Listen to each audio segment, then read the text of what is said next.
Finally, a PC upgrade I've been waiting for, and it's well deserved. Why don't I go over what my old stuff used to be? Oh, Intel Core i7 4770. Top of the line when I bought it, 2013 I think. Pretend that says 970. And this motherboard. The ASRock 80, there's something in here. Oh, it's an AM3 motherboard. Okay, we'll put this one on. And here's what I'm upgrading to. Bam! 9700K. RTX 2070. Very nice. And just like a sticker RAM, because I need to go to DDR4, and that's all I had.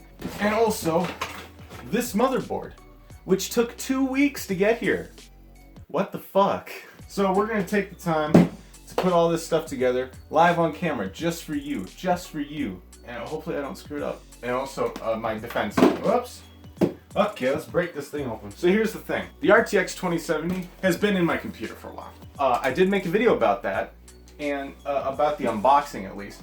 But here's the thing. When I did buy it, I planned to do an unboxing video, and then the second half of the video was going to be benchmarks. My old graphics card versus my new one. However, I had a CPU bottleneck, so the frame rates didn't change. So I put that video on hold until this one. So why don't we take a look at that video now? So some of you might be asking, Carl, where are all your videos? Well, I tell you where they went, or more importantly, where they're gonna be coming from. Right here, this, right here. Whoops. What is this? Well, if you saw the title of the video, you already know. But what is it? Oh no, I put a cut right down the middle of it.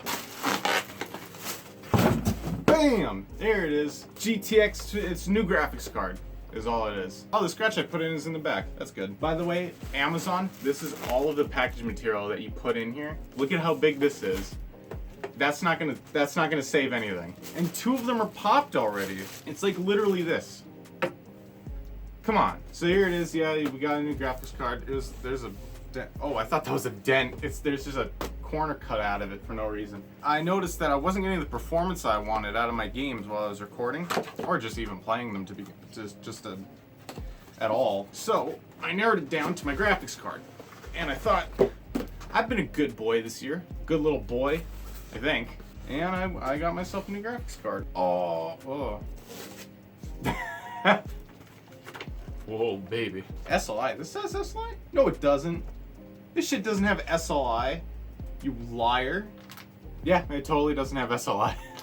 So there it is. Oh god, what's all over it? Ew. Oh, that's my sweat. So here we go with our first PC build. First step, take off the case. That's the easy part. Pull out the new graphics card that I've already been using. Pull out the capture card, Elgato HD 60 Pro. There it is. Pulling out all of the front panel cords, as well as that add-in USB 3.0 thingy.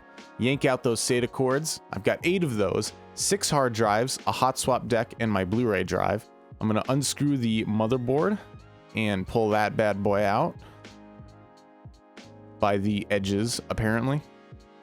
The lifeblood of my YouTube channel and all of my gaming career, and I'm just pulling it apart. Remove the very nice Noctua fan, unscrew the heatsink, a Cooler Master something from 2013. That should still provide the cooling I need for the new processor. And here I am showing off the old thermal paste that has solidified to the consistency of dried glue. Removing the bracket from the other side of the board and immediately dropping a screw into the middle of it. Oh, there we go. That was a noise. Cue the new board. And throwing the foam backing directly at the camera. Ooh. Here are the reasons I went for this particular board. Double Ethernet for a possible NAS that I'm thinking about getting. 8 SATA ports for multiple drives. This is the only motherboard I could find that had enough SATA ports. And a plus NVMe slots for upgradability. Showing off the cleaned heatsink that I literally had to scrape to get the thermal paste off. Now I'm testing the leftover paste that I had from before. Now comes the processor out of the origami box that it came with. Lifting the lid. Carefully placing the CPU down, matching the corner, and listening to the painful noise it's about to make. Oh, okay. Oh my god. I'm sweating. I'm fucking sweating. The stressful part out of the way, we glob on some paste and the heatsink, screwing corner to corner, little bits at a time, throwing in that stick of RAM into the marked slot, popping back on the Noctua fan, and connecting it to the wrong header. I plugged it into the chassis fan header by mistake. I fixed that later. Placing the board into the case and screwing it in. Yes, I'm lifting it by the cooler, and yes, that is okay. Attaching the capture card and USB expansion. And now I figure out which SATA cord is which and plugging them in accordingly while also keeping the cable management tidy. Ish. And then we put in the new graphics card, make sure everything is plugged in, and move over to the desk for the moment of truth. So everything is plugged in, well, the necessary components are plugged in, and this is the scariest part. Will it post? So here we go. Ready? We got fan spin. It's gonna turn on. Oh, the keyboard's lit up. It was lit up. Oh, it's lit up again. This is getting kind of scary. Oh shit, it's this monitor. Oh my god, I'm stupid. Oh my god. It's trying to load Windows. I plugged in the wrong monitor. I meant to go to BIOS, because I know there's stuff I need to change. Besides just a little bit of noisy fans, which I can change, so far it's going okay. Oh, 14%! 8 to... Oh, look at how fast it's going! Oh! Okay. And then I marvel over the task manager for a bit. But now, the benchmarking. So first up we got Shadow the Tomb Raider, 1080p highest settings. Very respectable performance on both setups, but a 50% increase in performance over the old CPU and GPU. But on this channel, we like to record at higher resolutions. So at 1440p, we see just how capable this new system is, with nearly the same frame rates, while the old hardware just lacks the power. And at 4K, we see on GTX is completely unplayable, and the 2070 is just shy of that glorious 60 frames per second, but with a little overclocking or even turning down some settings, we can easily achieve this.